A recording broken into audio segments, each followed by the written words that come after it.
주말 3연전이었죠. 치열한 2위 경쟁 한화와 롯데 대결이 펼쳐졌는데 세 경기 모두 어마어마한 대결이었어요.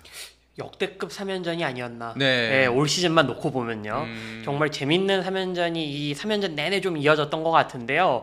사실 뭐 말씀해 주신 대로 이게 안 볼래야 안 볼 수가 없었던 게 뭐 토요일 경기, 일요일 경기는 지상파 편성이 돼서 또 워낙 또 관심이 많았기도 했고 첫 경기부터 좀 치열했습니다. 경기 내용을 좀 보면요.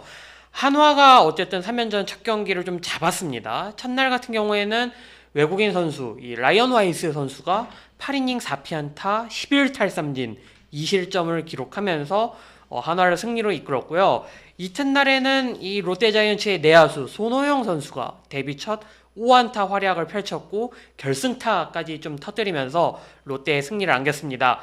제일 재밌었던 경기는 뭐 말씀해주신 대로 마지막 날 경기가 아니었나 싶은데요.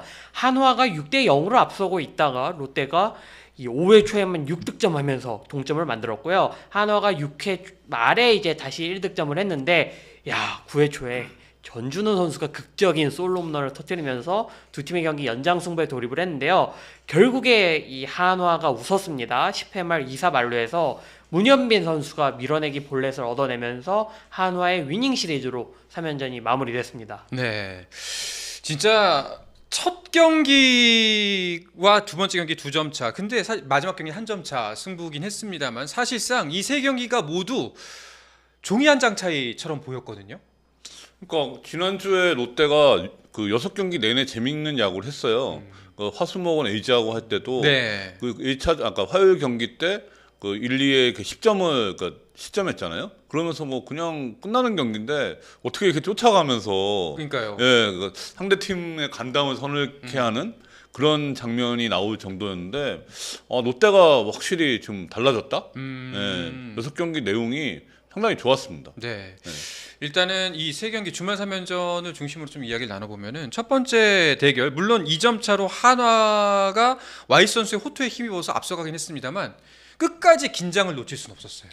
그렇죠. 네. 그러니까 말씀해주신 대로 주중에 롯데가 이 LG랑 경기를 했잖아요. 네. 그러니까 이 보통 LG와 롯데가 경기하면은 두 팀 다 힘이 좀 빠지는 상태에서 이제 다음 시리즈를 좀 치를 수밖에 없거든요. 근데 롯데 그런 부분을 사실 롯데가 좀 걱정을 했을 텐데 생각보다는 좀 타이트하게 좀 경기를 가져가는 느낌이었고요. 뭐 유강남 선수도 그렇고 좀 해줘야 될 선수들이 조금 경기를 풀어가면서 생각보다 괜찮구나라는 생각을 좀 받았고 특히 박세웅 선수가 네. 대전에 좀 약한, 그러니까 대전에서 경기를 하면 좀 약한 모습을 보여줬잖아요.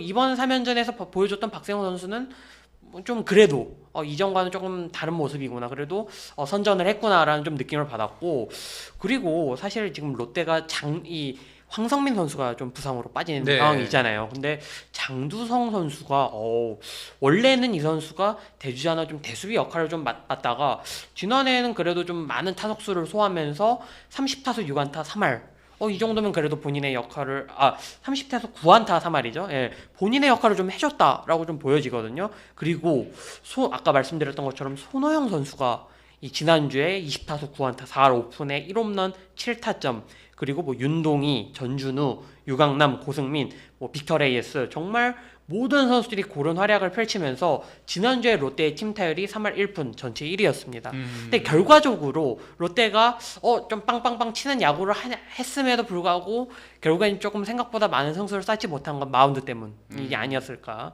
팀 평균 자책점이 지난주에 6.67이었거든요. 네. 결국엔 좀 이런 부분들이 좀 이번 주에는 좀 개선이 되느냐 좀 그런 부분을 좀 살펴봐야 될 것 같습니다. 네, 일단 롯데 야구 요즘 하는 걸 보면은 잘 치고 잘 맞는다.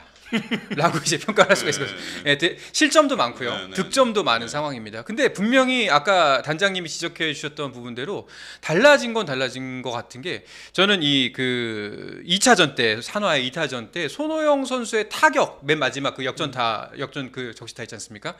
그게 사실 굉장히 높은 볼이었고 거기서 잘 치기가 쉽지 않은 공이었잖아요. 그러니까 어떻게든 쳐내는 게 롯데가 달라진 점이 아닐까라는 거가 그게 좀 엿보였거든요. 응집력이 좋아졌어요. 네. 이 롯데가 원래 전통적으로 조금 막 허술하고 이제 그런 야구를 했는데 이게 감독의 영향력이 상당히 크구나라고 느껴져요. 이게 결집력이 있다. 이게 좀 하다가 조금 막 풀어지고 이런 게 과거의 롯데인데 올해 롯데는 그런 모습이 안 보이는 거죠. 그래서 상당히 조금 희망적이다. 네. 예.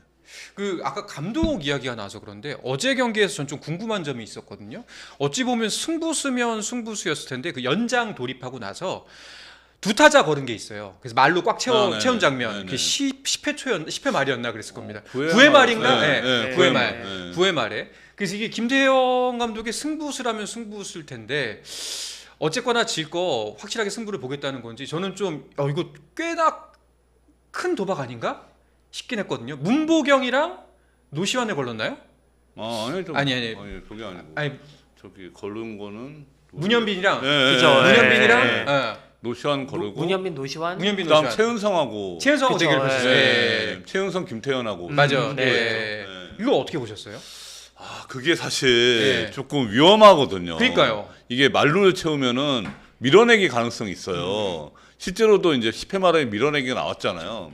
그래서 최근에 야구 흐름은 말루를 잘 안 채우거든요.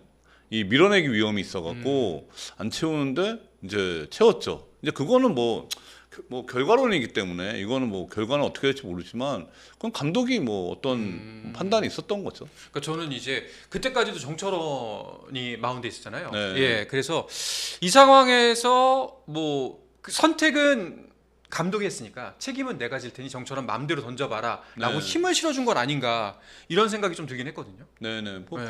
그런 거 같습니다. 예, 그래서 정철원 선수가 지금 마운드 불펜에 키잖아요. 지금 김원중 선수가 작년보다 훨씬 좋은 모습을 지금 보이고 있고 김원중까지만 이어지게 하면은 롯데가 승리할 가능성이 높은 거예요. 근데 그 역할을 지금 정철원이 하고 있고 그러다 보니까 정철원에 대한 의존도가 높은 상황이잖아요. 근데 지금 최준용 선수가 최근에 이제 1군에 가세를 했는데 최준용 선수도 좀 좋더라고요. 네.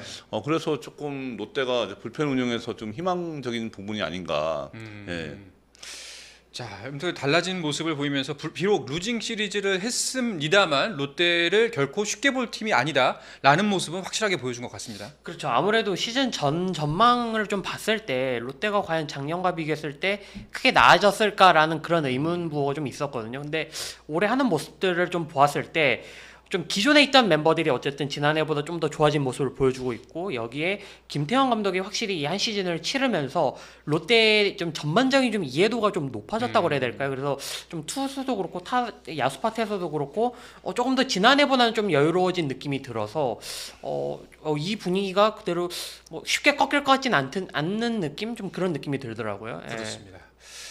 자, 그리고 반대로 이제 롯데와 맞붙었던 한화 힘겨운 대결 끝에 위닝 시리즈를 가져갔습니다. 그동안 사실 한화가 3연속 루징 시리즈였나요? 4연속 아닌가요? 3연속. 3연속. 예, 아마 이제 예. 이제 거기서 이제 탈출이 필요했었는데 또 어려운 팀을 상대로 그 어려운 고리를 끊어냈습니다. 그리고 이 3연속 루징 시리즈를 하면서 가장 안타까웠던 지점 중에 하나가 타선이 다시 사이클을 타면서 밑으로 내려가고 있구나 싶었는데 이번 3연전을 보면은 득점포도 아쉽진 않았어요. 그렇죠. 그러니까 말씀해주신 대로 이 연승이 중단된 다음에 두산 3연전 루징, 그 다음에 SSG랑 또 루징, 그 다음에 NC전까지 울산 NC전까지 계속 루징 시리즈였단 말이에요. 그 흐름이 좀 내려가는 분위기였고 9경기 2승 7패였기 때문에 사실 분위기가 좀 굉장히 다운된 상태에서 이제 대전으로 넘어왔습니다. 그리고 무엇보다도 이 한화의 상승세를 이끌었던 뭐 마운드도 마운드지만 타선이 좀 다소 침체된 상황이었거든요. 뭐 노시환, 최은성 좀 기복이 좀 컸고 특히 이 플로리얼 선수에 대한 좀 고민도 있었는데 플로리얼 선수가 이제 주중 NC전부터 1번으로 좀 배치가 되면서 조금 한화가 좀 돌파구를 찾으려고 했던 모습이 좀 보였거든요. 그리고 주말 3연전을 좀 보게 되면 노시환 선수가 이제 좀 홈런을 치면서 조금 오랜만에 갈증을 좀 푼 느낌이고 그리고 롯데에 조금 강한 모습을 보였던 하주석 선수가 3연전 동안 12타수 5안타 좀 반등의 계기가 될지는 좀 지켜봐야 되겠습니다만 확실히 하주석 선수가 좀 공격에 활력을 좀 불어넣는 느낌이 들었고요. 지금 한화가 어떻게 보면 심우준, 안치홍 좀 기존 내야수들이 좀 빠지는 상황이잖아요. 이런 상황 속에서 좀 젊은 선수들도 그렇고 좀 베테랑 선수들도 그렇고 조금 힘을 내야 되는 시기이기 때문에 과연 이 주말 3연전의 이 위닝 시리즈가 계속 이어질지 왜냐면 또 주중에 또 LG를 만나잖아요. 한화가 좀 그런 분위기들이 이어질지는 좀 지켜봐야 될 것 같습니다. 그렇습니다. 근데 이게 그 한화의 타격이 진짜 다시 한번 상승세가 살아나고 있는 건지 아니면은 잘 치고 잘 맞는 롯데를 만나서 득점을 많이 한 건지 이거는 좀 한번 짚어볼 만하거든요. 그렇죠. 네, 그렇긴 한데 근데 못 치면은 뭐 누구 공도 못 쳐요. 누구 공도 못 치는데 그래도 좀 더 봐야죠. 이 세 경기만 갖고 지금 다시 타격이 반등하고 있다라고 말하기는 조금 어렵죠. 자, 그리고 유준상 기자가 하주석 선수 이야기를 해주셨고 이제 롯데전에서 맹활약 그랬는데 죽다 살아났습니다. 맨 마지막 3차전 마지막 장면에 논란의 장면이 좀 있었어요. 갑자기 예. 경기가 분명히 종료가 됐는데 이제 롯데 쪽 코치진들이 올라와서 막 이것저것 심판들에게 뭔가 항의하듯이 설명하는 장면이 있었고 무슨 그림일까라고 헷갈렸는데 어떤 상황이었나요? 그러니까 이제 그 상황에서 사실 항의할 수 있는 상황이 많지는 않았어요. 그렇죠. 그러니까 누가 봐도 이제 선행주자를 좀 추월했느냐 1루주자가 좀 그런 부분들을 본 것 같은데 어쨌든 그 3루주자가 들어오면서 이제 경기가 끝이 난 상황이고 롯데 입장에서 항의한 거는 지금 타이밍도 그렇고 이 타자주자와 1루주자가 겹치는 타이밍도 그렇고 이건 좀 항의해볼 만하지 않느냐라는 판단에서 아마 항의를 했던 것 같아요. 그러니까 상황을 정리하자면은 맨 마지막 주자가 이제 밀어내기 볼넷으로 득점을 하면서 끝내기 점수가 나서 그쵸. 경기가 종료가 됐는데 근데 이게 그냥 볼넷이면 경기가 종료가 아니라 규정에 따라서 주자가 다 움직여야 네, 그렇죠. 진짜 경기가 종료가 되는 거잖아요. 네네. 그래서 종료가 되는데 이제 타자가 1루를 지나서 가는데 1루에 있던 하주석 선수가 신나서 만세를 계속 이렇게 하고 있었던 거죠. 네, 가만히 서서 네. 너무 힘든 경기 이겼어! 라고 했는데 이제 그래서 그 타자 주자였던 누구였죠? 문현빈이었나요? 문현빈 선수. 문현빈 선수가 네. 하주석 선수를 추월하게 되면서 그럼 자동 아웃이잖아요. 네네. 그럼 아웃 카운트가 투아웃에서 이제 채워지게 되니까 문제가 생길 뻔했는데 다행히도 3루 주자가 먼저 홈플레이트를 밟아서 득점이 인정돼서 그대로 경기가 종료되는 모습이었습니다. 그래서 관련 규정을 갖고 계속 이제 경기 후에도 팬들 사이에 좀 갑론을박이 좀 오가더라고요. 네. 근데 어쨌든 제일 확실한 거는 중계화면으로 좀 다시 좀 보여줬잖아요. 그러니까 어쨌든 3루자가 그냥 먼저 밟았습니다. 그냥 그 상황에서 끝이 났다고 좀 저는 판단을 했거든요. 근데 이제 롯데 입장에서 볼 때는 아무래도 뭐 마지막까지도 좀 그런 부분을 좀 체크를 해야 되니까 충분히 좀 저는 이해가 좀 되는 상황이었다고 생각을 합니다. 근데 규정상으로는 지금 현재 판단이 맞는 거 아닌가요? 홈을 먼저 그렇죠. 밟았으니까. 네. 근데 큰 차이가 안 나더라고요. 비슷하게. 진짜? 조금 근데 그거를 이제 롯데 벤치에서 누군가가 보고 있었던 거죠. 보고 있으면서 감독한테 얘기를 한 거죠. 그러니까 그게 이제 매의 눈처럼 이게 본 사람이 있었던 거예요.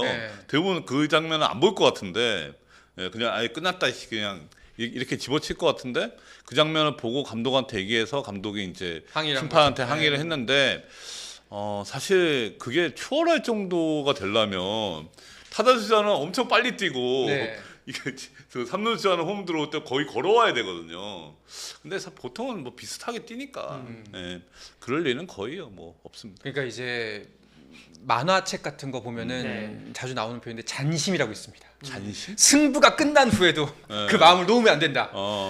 그거를 좀 확인할 수가 있지 않았나. 만약에 이거 아웃카운트 처리됐으면 어떻게 할 뻔했어요. 그러니까 이게 야구 규칙상 제가 좀 네. 지금 찾아보니까 야구 규칙 5.06 주루에 따르면 안전진루권을 얻은 선행주자가 볼루를 밟기 전에 함께 안전진루권을 얻은 후위주자가 제3아웃을 당하더라도 그 득점은 인정된다. 좀 이런 사항이 명시가 돼 있고 타자가 볼넷을 얻음으로써 베이스에 있는 모든 주자에게 다음 베이스로의 이 안전진루권이 주어졌을 때 이렇게 적용된다. 그리고 이날 상황은 이날 2사 만루 상황이었던 걸로 제가 좀 기억을 하는데 사실 그 상황에 대한 예시도 좀 있습니다. 뭐 타자가 볼넷을 얻자 2루자가 성급하게 3루를 돌아 볼루까지 넘보다가 포수의 송구에 아웃됐다. 이건 예시입니다. 비록 아웃된 뒤라고 하더라도 볼넷과 동시에 득점이 이루어지고 모든 주자는 다음에 닿기만 한다면 된다는 이론에 따라 3루자의 득점이 기록된다. 이런 얘기가 있습니다. 그렇기 때문에 어쨌든 3루자가 들어오면서 경기가 끝나는 상황이었다. 그냥 간단하게 그렇게 보면 될 것 같고 워낙 경기가 좀 타이트하게 흘러갔잖아요. 그리고 뭐 한 점 한 점 이게 굉장히 좀 치열한 상황이었고 집중력이 그만큼 높아지는 상황이었기 때문에 저는 롯데 벤치는 이건 굉장히 좀 잘 좀 항의를 했고 잘 체크를 했다. 좀 그렇게 생각을 합니다. 그렇습니다. 그 짧은 몇 이닝 사이에 진짜 양 팀 모두가 천당과 지옥을 최소 2번씩 왔다 갔다 한 느낌이었습니다. 네, 이렇게 드라마틱한 경기가 펼쳐지니까 팬들이 경기장에 안 몰릴 수가 없죠. 정말 대단히 많은 관객들이 모이고 있습니다. 네. 그러니까 이게 한화가 지금 21경기 연속 홈 경기 매진. 와, 참 대단한 것 같습니다. 이게 그러니까, 지금 역대 최고 기록이죠. 그렇죠. 그러니까 지금 뭐 하나생명 볼파크 개장 이후에 연일 지금 계속 만원 관중이에요. 그러니까 뭐 굿즈, 뭐 꿈돌이랑 이제 협업해서 그 노란색 유니폼 있잖아요. 그것도 네네. 굉장히 잘 팔렸고 각종 굿즈들이 정말 잘 팔려서 뭐 팀 성적과 마케팅 효과가 이 시너지 효과가 지금 굉장히 대단하다라는 평가가 많고 정말 제 주위만 보더라도 야구 모르던 사람들이 다 지금 대전에 가고 있거든요. 그러니까 그런 것만 보더라도 올해 대전의 야구 열기 지금 꿈돌이 관련 지금 네. 상품들 나오고 있는데 저런 것들이 정말 지금 굉장히 많이 판매가 되고 있다. 주위에서 좀 체감을 좀 많이 하고 있는 그런 상황입니다. 아, 주황색이 이뻐요. 네. 제 주변에도 그 가끔 이제 김경문 감독이 입고 나오는 그 후드티 있어요, 모자티. 그거 사고 싶다는 사람 꽤 있더라고요. 네. 그것도 어떻게 보면 굉장히 지금 불티나게 그러니까요. 판매가 되고 있는. 네. 알겠습니다. 스포츠는 플러스 한정의 무대 스포츠는 플러스 인터넷